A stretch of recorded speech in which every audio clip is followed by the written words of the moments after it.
पश्चिम बंगाल में बेरोजगारी बहुत है। यहाँ ह्यूमन रिसोर्स बहुत तगड़ा है, एजुकेशन बहुत अच्छा है, कारीगर बहुत स्ट्रांग कारीगर है। ये लोग को ठीक तरीके से सरकार, बिजनेसमैन और जो व्यवस्था है उनके अंदर एक साथ हम काम करेगा तो हमारी प्रदेश का जो हालत है वो भी सुधर जाएगा। हर बिंदु में पश्चिम बंगाल का जो आंकड़ा है, मैं चीफ मिनिस्टर हूं, बंगाल के लिए मैं गर्व अनुभव करता हूं। ये भूमि स्वामी विवेकानंद जी का भूमि है, श्री चैतन्य देव का भूमि है। ये सिटी को सिटी ऑफ जॉय पुकारता है लोग, तिलोत्तमा कोलकाता। ये हमारी cultural capital of the country है। ये आध्यात्मिक भूमि है, ये एजुकेशन का भूमि है। ये तो सब है, लेकिन बर्बाद जो हुआ है, आज जो आंकड़ा हमारी सामने है उसको भी हम लोग को उठाना चाहिए। उससे कैसे हम निकल के आए उसका भी रोड मैप बनाना चाहिए। देश के प्रधानमंत्री नरेंद्र मोदी जी पश्चिम बंगाल का जो हालत वो सुधारने के लिए उन्होंने काफी सारा प्रयास शुरू कर दिया। खुद उन्होंने स्टेटहुड डे में तारकेश्वर में आया, बहुत सारा प्रोजेक्ट का इनॉग्रेशन, फाउंडेशन स्टोन लेइंग किया। उनका बाद उन्होंने वर्ल्ड योगा डे कलकत्ता में मनाया, आप लोग पार्टिसिपेट किया। कलकत्ता गार्डन रीच से ही हमारी देश से निर्मित हमारी जो नौसेना का जो शिप है उसको लोकार्पण किया। प्रधानमंत्री जी सब मंत्री जी को बता दिया, तुम तुरंत बंगाल जाओ, वहां काम करो। हर मोर्चे में बंगाल को, पश्चिम बंगाल को खड़ा करना चाहिए। ये काम शुरू हो गया है। कानून व्यवस्था को ठीक करना चाहिए। जिस तरीके से गुंडागर्दी, सिंडिकेट राज, काटमानी, चांदा वसूली, जिस तरीके से माहौल था उसको तो बदलना चाहिए। पहले बिजनेस फ्रेंडली एनवायरनमेंट होगा, इंडस्ट्री के लिए अच्छा पॉलिसी होगा, सिंगल विंडो सिस्टम होगा, जमीन का व्यवस्था होगा। देखना है, सोचना है, छोड़ के काम करना है, ये नीति होगा, तब तो प्रदेश आगे बढ़ेगा। आपको एश्योरेंस दे रहा है 3 महीने में आपको थोड़ा मौसम बदल रहा है, इसका तो थोड़ा सिग्नल भी मिल रहा है। कुछ गुंडागर्दी नहीं होगा।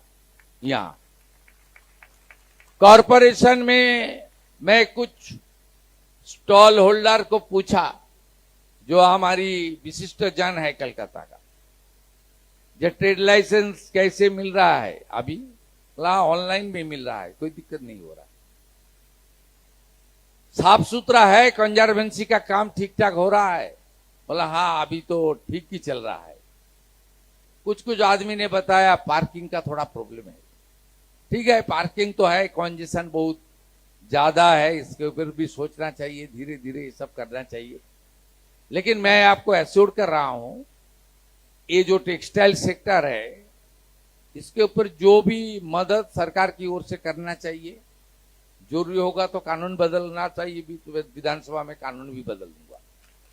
आप लोग को कॉन्क्रीट प्रपोजल आप दे दीजिए चीफ सेक्रेटरी साहब को, वो सब डिपार्टमेंट के लेकर बैठ के बात करके मिनिस्टर साहब का पास भेज देगा, एमआईसी को पास, एमआईसी मेरा पास दे देगा।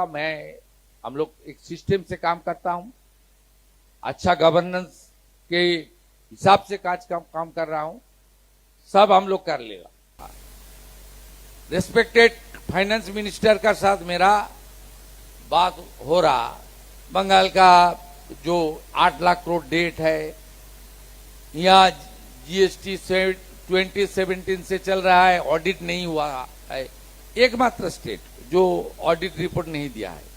उसका बाद भी जो सेंट्रल गवर्नमेंट के खिलाफ पिछले सरकार ने इतना अपशब्द यूज किया, उसका बाद भी 90% एजेम्पशन के ऊपर रुपया भारत सरकार ने देते रहा। ये जीएसटी की रुपया सरकार को, स्टेट को जाना चाहिए, नहीं तो स्टेट कैसे खड़ा होगा। मैं आपको इसलिए बोल रहा हूं, ये फाइनेंशियल जो डिस्कशन था उसका अलावा दीदी निर्मला दी ने 2 बात मुझे बताया। शुभेंदु जी, में 2 सेक्टर में मेरा ज्यादा इंटरेस्ट है, बंगाल को मैं मदद करूंगा।